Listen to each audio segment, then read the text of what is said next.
Hello and welcome back to Arsenal Domination. This video is going to go out on Wednesday morning. It was due to go out on Tuesday, but events yesterday sort of preceded this video and were far more important. So a couple of shorts went out yesterday. Please do check them out. One on the signing of Mikel Moreno, not Mikel Moreno, he's already here. Mikel Moreno's former teammate Martin Zubimendi is due to come in the summer, according to several reputable journalists, including David Ornstein and Fabrizio Romano, amongst many others. It's obviously a good news signing. You can check out my thoughts on that very quickly yesterday in a short. But I also just want to highlight, and I'm going to link this video into this one, so please do go back and watch it. I just want to praise Mikel Arteta and several journalists for calling out the abhorrent behaviour of a few football fans, Arsenal fans. I mean, I call them fans. They're not really fans. That has sent abusive messages to Kai Havertz and his wife, including messages hoping that she has a miscarriage. It's absolutely unacceptable. And I think this is something that the football community needs to be calling out when these things happen. It's abhorrent and it shouldn't be happening. Um, and I condemn anyone that has sent those kind of messages. Yes, we're frustrated with Havertz, but that is unacceptable. And I just wanted to reiterate that right at the start of this video. Please do go back and check that short video and let's try and raise awareness in the football community. I'm very small. Bigger social media content creators than I am could make a much bigger difference. But I think it's on all of us to make sure these things happen. So there we go. That is that. I'm 2 minutes in, haven't even got to the main thrust of the video.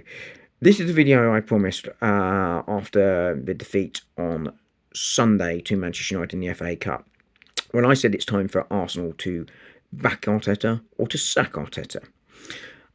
I've done another video subsequently since, just pointing out that if you were to sack Mikel Arteta, that there would be financial consequences for this window, which might impact signings in this window, and I just don't think that it is likely that he is going to be sacked today.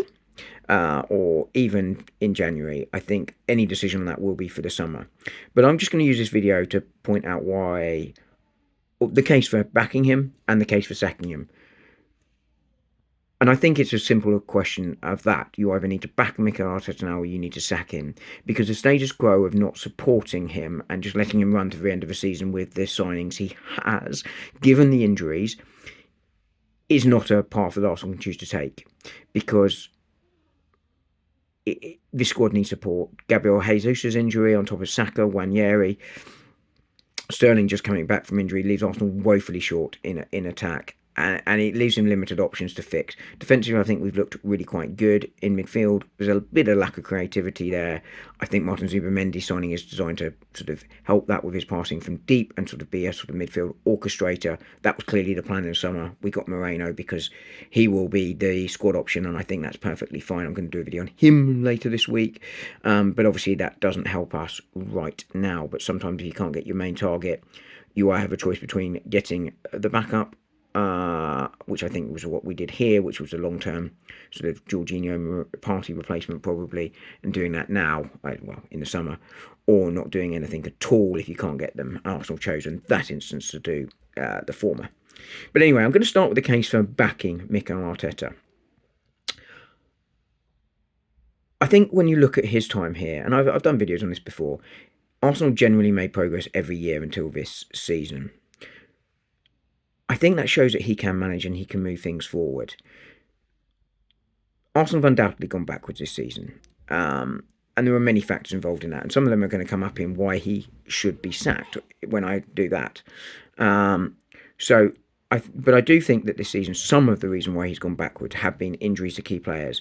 Saka, White, Odegaard, all been injured. I mean, essentially, we're going to play the majority of the season, or at least half the season, with our best player injured. First it was Odegaard, then it was Saka. You combine the two together, it's going to be the majority of the season. And I think that is a massive factor, along with just the lack of luck that we've had, to be perfectly honest. I know this sounds ridiculous, but when you're winning a title, you do need things to go your way. And generally, my view on things is they tend to even out over the course of the season. But we're sitting here in, 14th of January, it doesn't look like it is. And I think that's cost us at least 4, if not 6 points this season. Add 6 points to our total. Where are we? We're 3 points behind. Well, we're level with Liverpool, but they would have a game in hand. Suddenly the picture looks a lot different. But as I say, I think when I do the other side, there are other factors in that. I also think that we. Sorry, and on the injury front as well, by the way, I just want to sort of link this back to Pep has struggled this season with injuries to key players. A couple of years ago, Liverpool were non-factor in the league and only just scraped into the Champions League when they had significant injuries. So I think it shows that better and more experienced managers than Mikel Arteta have struggled in similar circumstances, and that does need to be remembered. I think also, when you're looking at Arsenal, I think Mikel Arteta has proved he is a very, very capable manager. 2024 form even has us as the best side offensively, defensively, and got the most points. And now I'm aware that that doesn't matter because you have to do it over a season, not over a year. But I think that just shows how capable he is as a manager and how capable this squad is. He's also the 7th all-time manager in the Premier League that has managed over 100 games when you look at points per game. Again, I think that shows he's a really, really capable manager. We've also, when you look at it, we've been dominating a lot of games. What we have missed is an ability to kill teams off. And Arteta has shown a desire that he wants a forward. He's wanted Mudryk. Thankfully, we didn't get him. We got Trossard. That's, a good thing. But he's wanted Vlahovic. He's talked about the fact he wants forwards. He's wanted Sesko. He wants Williams. And Arsenal have been unable, for a variety of reasons, to not be able to get those transfers done. Now, you could question where the backup is. And I think that's fair. But is that his own decision or is it a club's decision? It's collective responsibility. He is part of that process. But additionally, there's also the fact that if the player isn't there, then I think you're right to say we're not going to get the backup player. I think this January is slightly different. I think the players are there. I think if you can't get a forward in this market, there's probably an issue. And also need probably dictates that you have to rip up what I would call the right rule book, which is don't sign the wrong player. Better sign the right player late than the wrong player early. And I think that has impacted him. So I think overall, when you look at the case for backing him, I think it's progress every year, genuine mitigating circumstances this year. The team is still playing really well on paper. It's just not delivering results because it's failing to put the ball in the back of the net. You look at the last 3 games, 10 XG, 1 goal.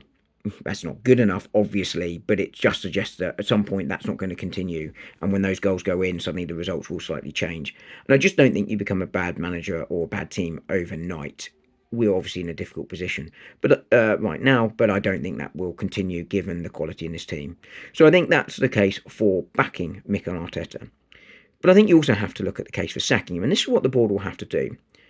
As I said, I think if you sacked him right now, you're probably impacting your January transfer window. You're not going to be able to do much business, in my view, in January, as I said in a video on Monday. I think, you're not going to do any transfer activity for 2 reasons. One, I think you limit your financial ability to do so because it's going to cost you the best part of 40 million to sack and replace your manager. And I don't think you make decisions on new income without a director of football, or a permanent director of football, or a permanent manager in place. But I do think you could look at it at the end of the season and say, that's it. Or you could sack him now and write off the season and say, okay, Mikel, you've had 5 years. You've not won anything at all, bar the FA Cup in your first year. And that's not good enough. You wanted 5 years. We've given you 5 years. We spent a lot of money. Yes, that's got to be tempered by the fact that the squad needs a lot of rebuilding and prices are sky high. But you've spent a lot of money and we've not got there. This is your team. And you've not found solutions this season. And I think that is absolutely legitimate and fair position to have. We've gone backwards this season, Mikel. In the past we've been able to back you because we've gone forwards, but that hasn't happened. And the reality is, this year is a big opportunity. Man City have been poor. No one bar Liverpool has really put together any kind of title charge so far. And you've gone out of one cup, but it looks like it will go out of a second. I think all of those are really good reasons to sack the manager. So overall, what is my view? My view is that I still genuinely believe in this squad and manager. I really do. My view is also that Defensively, we are looking in a good position. I think there'll be a couple of changes in the summer, but that will be replacing players exiting.